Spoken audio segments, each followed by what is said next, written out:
Bueno, estábamos en la Masía, obviamente, ¿no? Yo soy un año mayor que él, yo creo que llevaba ya un año allí cuando llegó él, tenía tener 14, 15 años, entonces llegó a él, ¿no? Entonces, bueno, coincidíamos todos gente de fuera de allí, la Masía es diferente de lo de ahora, era mucho más pequeño, mucho más, menos gente, y bueno, pues como en todos los sitios, con unas personas tienes más afinidad que con otras, con Tito fue inmediato, ¿no? Pues bueno, los somos de Gerona, nos caímos bien, coincidimos y empezamos a tener una relación el día a día, porque realmente vivíamos juntos, ¿no? Y así es como nos conocimos al principio. Sí, hicimos un grupito de gente que a día de hoy tenemos amistad y es cierto que antes la Masía pues no era tan internacional, ¿no? Había mucha gente de Cataluña, ¿no? de comarcas y sí, con Tito pues coincidimos, nos hicimos muy amigos y yo particularmente pues añadir que era mi compañero de habitación cuando íbamos a jugar con el juvenil o con el Barça Athletic, ¿no? Entonces desde esa época ya empezó la amistad que tenemos. Sí, ahí coincidimos obviamente con Aureli, estaba Tito, estaba Sánchez Jara, estaba Pep Guardiola, estaba Jaume Torres, por supuesto, y entonces, bueno, ahí conocimos una serie de gente, todos obviamente de fuera de Barcelona, y bueno, ahí nació la amistad esta. Sí, y es curioso porque yo recuerdo en alguna comida que hicimos y tal, que lo hablábamos, ¿no? Hostia, algún día estaremos en el staff del Barça, ¿eh? ¿Te acuerdas? Hacíamos cábalas de ver cómo podía quedar todo, ¿no? Tú serás el entrenador, tú Bigote serás el directivo, tú Aureli el preparador físico y bueno, y se dio la casualidad de que un día pues pasó, ¿no? Lo que hablábamos en broma pues se dio y fueron unos años imborrables de grandes recuerdos y... Sí, fue primero los años en la Masía que bueno, yo estuve casi 7, 8 años, prácticamente me tuvieron que echar porque yo estaba tan a gusto allí. Fueron unos años, son unos años extraordinarios de nuestra vida que coincidimos allí maravillosamente y luego pues eso, la vida nos dio la oportunidad de reencontrarnos, de al final de estar en una época del club fantástica, maravillosa, llena de éxitos y que bueno, al final es como una película, parece un guión de película, ¿no? Coincidimos, a día de hoy pues obviamente tenemos relación, la vida cada uno pues, pero seguimos teniendo relación obviamente con todos y es agradable. Bien, al final, bueno, vemos que finalmente se decide y Pep decide pues no seguir, entonces también nos llega la noticia de que Tito ha sido elegido y después es cuando él habla con nosotros y nos explica un poco pues cómo han ido las cosas, su proyecto, su idea y obviamente pues cuando empezamos a trabajar con él. Sí, fue una cosa muy natural, muy normal, ¿no? Tito nos lo explicó, el club estaba totalmente de acuerdo, todo el mundo que rodeaba el primer equipo lo tenía claro y bueno, pues decidimos ayudarle y hacerle lado para intentar pues, que el proyecto siguiera adelante, ¿no?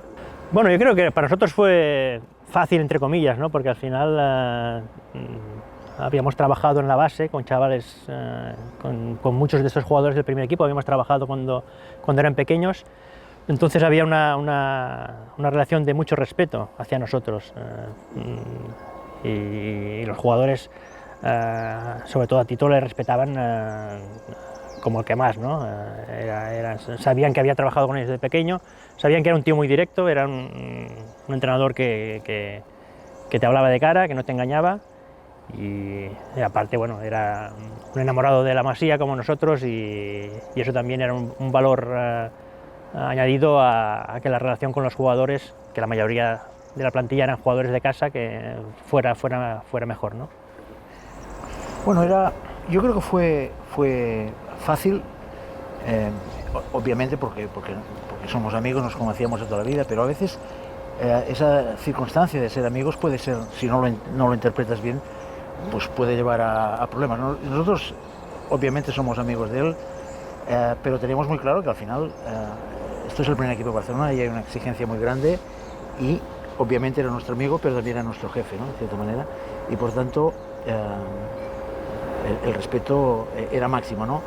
Por otro lado, el hecho de conocerlo tanto tiempo creo que nos posibilitaba a la hora de decir siempre nuestra opinión o siempre lo que pensábamos en cada momento. Luego él mandaba, él tomaba las decisiones, pero creo que ese factor de haber estado tantos años, de conocernos tanto, de haber vivido tanto juntos, nos permitía decir las cosas como son.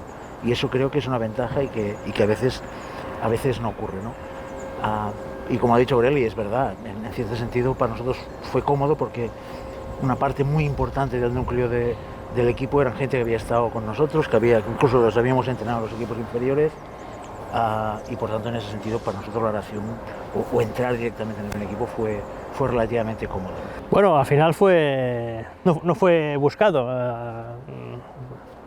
Al final los jugadores de la casa eran el grupo importante, eran los que tiraban del carro y se dio en el partido contra el Levante que bueno, a los 15-20 minutos Dani Alves se lesionó y entró Martín Montoya y creo que fue Tito que se dio cuenta, ¿no? El mismo Tito durante el partido me dijo, hostia, ¿os habéis fijado que somos 11 de la casa? Y eso quedó allí, ¿no? Y creo, hostia, es verdad, ¿no? Y volviendo a lo que dice él, fue absolutamente nada premeditado. Lo último que hubiera hecho Tito es hacer un equipo, hacer una alineación en base a algo, ¿no? Hacía una alineación en base a lo que él pensaba que era mejor para el partido. Pero se dio, ¿no? También había más posibilidades. El núcleo duro del equipo, muchos eran de la casa y por tanto había más posibilidades, ¿no? Pero es cierto que fue un hecho, un hito histórico que no ha ocurrido nunca más, ¿no? No ha ocurrido nunca más ni volverá a ocurrir. Yo creo que es... Bueno, es difícil. Hoy en día vemos las plantillas, la mayoría de jugadores son extranjeros,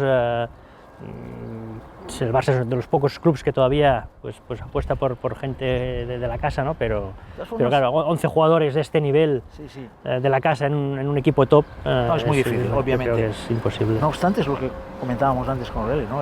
Que decía él, Tito siempre también era un loco de la cantera, del fútbol formativo, y en ese sentido yo creo que ahora sí, lo que está ocurriendo ahora, ¿no? Con todos estos chicos que es un poco, él tenía esta mentalidad, no tenía esta idea de hostia, trabajamos bien desde abajo, salen jugadores de nivel, llegan al primer equipo, volvemos otra vez a cuando estos cracks que estaban en ese momento extraordinario, pues por ley de vida no estén, pues si tú trabajas bien, vuelves otra generación de gente de la cantera, haces otro muy buen equipo de gente de la casa, fichas gente buena, inicias el proceso otra vez, que ha sido una fórmula que históricamente ha funcionado en el Barcelona, ¿no? Él tenía un poco esta mentalidad, esta idea, ¿no?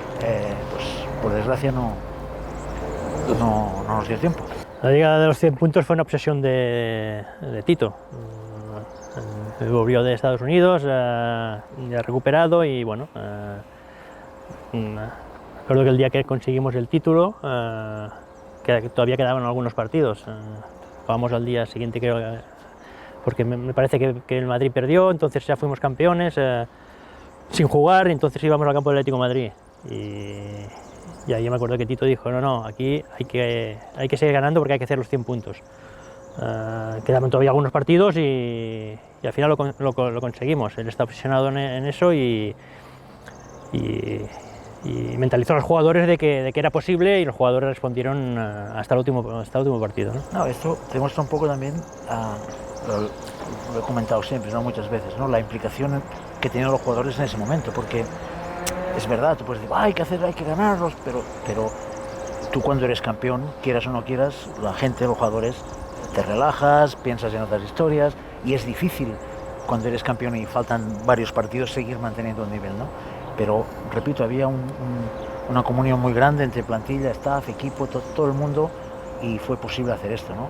Y creo que no lo superamos. Recuerdo, tengo una espina clavada en el partido, jugamos un partido en Madrid que perdimos, no sé, 2-1 creo, en el último, menos de un minuto, Adriano de una jugada clarísima en el área. O sea, para mí fue un penalti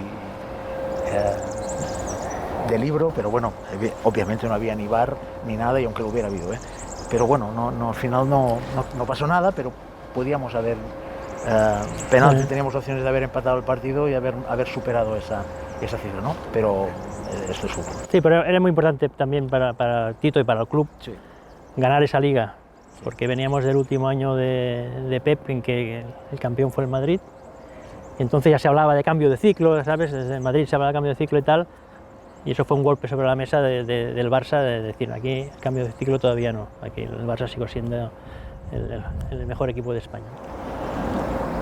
Bueno, es una situación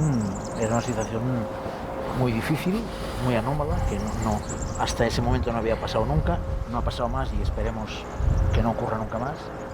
Es una situación difícil porque al final a la exigencia lógica de dirigir el primer equipo, con la presión que supone, con la exigencia que eso supone, pues obviamente estaba el tema personal, ¿no? Tú sabías que él estaba en una situación difícil, que estaba luchando, que lo estaba pasando muy mal, que estaba jugando la vida y por tanto, hombre, competir cada semana con esto pues no es fácil, fue difícil, fue duro y bueno, pues repito, ojalá nadie tenga que estar en una situación así. Sí, nosotros tuvimos que seguir aguantando al equipo, a los jugadores. La comunicación con Tito era constante, a pesar de la situación en que estaba él, ¿no? Pero bueno, nuestro mejor regalo o ayuda a Tito era esto, ¿no? Intentar que el equipo no cayera, que el equipo siguiera creyendo en nosotros, y yo creo que bueno, fue la unión de todos, los jugadores ayudaron mucho, entendieron la situación y bueno, yo creo que fue al final... Claro, o sea, ¿cómo no vas tú, cómo no vas tú a exigirte, cómo no vas tú a dedicarle todas las horas del mundo, cómo no vas tú a trabajar al máximo cuando él, con el problema que tenía, también lo hacía? Por tanto, no había excusa, ¿no? Nada, no paraba. De hecho, cada día, ¿no? teníamos contacto con él, analizábamos, hablábamos, comentábamos, y en ese sentido creo que eso también le daba a él fuerza. Es un enfermo, un loco de esto, le encantaba todo esto, y hasta el último momento estuvo ahí con nosotros. Sí. En los partidos teníamos un teléfono en el banquillo y a pesar del cambio horario pues comentaba, ¿no? A veces podíamos, a veces no podíamos, pero siempre que podíamos y que intentábamos. Sí. Ocasiones sí. Nos dejaba, lógicamente, Jordi era el entrenador en ese momento y el que tomaba las decisiones, pero en el descanso hablábamos, incluso durante el partido también alguna vez. Sí, pero si podíamos, sí, que pasa es que a veces técnicamente, hostia, sí, había problemas, pero siempre que podíamos intentábamos comentar las jugadas. Yo lo he pensado muchas veces. Yo creo que los jugadores todavía tenían esas ganas, ese hambre de seguir ganando. Estaban todos a muerte con Tito. Yo creo que hubiese sido unos años donde el Barça habría seguido ganando y habría seguido siendo la referencia del fútbol, ¿no? En Europa. Sí. Estoy convencido. Yo también le he dado muchas vueltas, es inevitable, ¿no? Pensar hacer estas cábalas, ¿no? Yo estoy absolutamente convencido de que había habido todavía bastantes años de mucho éxito, estoy absolutamente convencido. Y luego tengo muy claro que antes te lo he comentado, ¿no? Él tenía muy claro el proyecto a años vista de lo que tenía que ser el club, y eso pasaba por trabajar muy bien abajo, por generar un talento, generar buenos jugadores, volver a lo que por ley de vida ha ido pasando y poder ser capaces de sustituir jugadores, tener otra vez un equipo con un bloque importante de gente de la casa y seguir manteniendo el nivel, ¿no? Pero todo esto pues nunca lo sabremos, ¿no? Bueno, yo creo que que Tito es un ejemplo para todos los chavales que sueñan algún día con ser jugadores del Barça y que son muy, muy culés. Un chico de pueblo, sencillo, que es jugador del fútbol base, que trabaja con el fútbol base, que llega a ser entrenador del primer equipo y que siente a Barcelona como a su vida, ¿no? Yo creo que es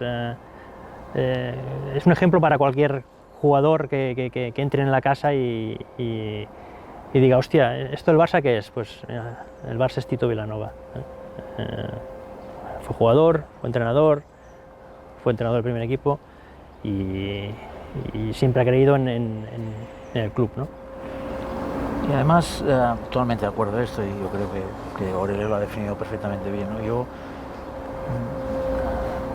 Yo creo que añadiría que instauró una cosa que hoy en día en el fútbol parece extraño, ¿no? Esto de la normalidad, ¿no?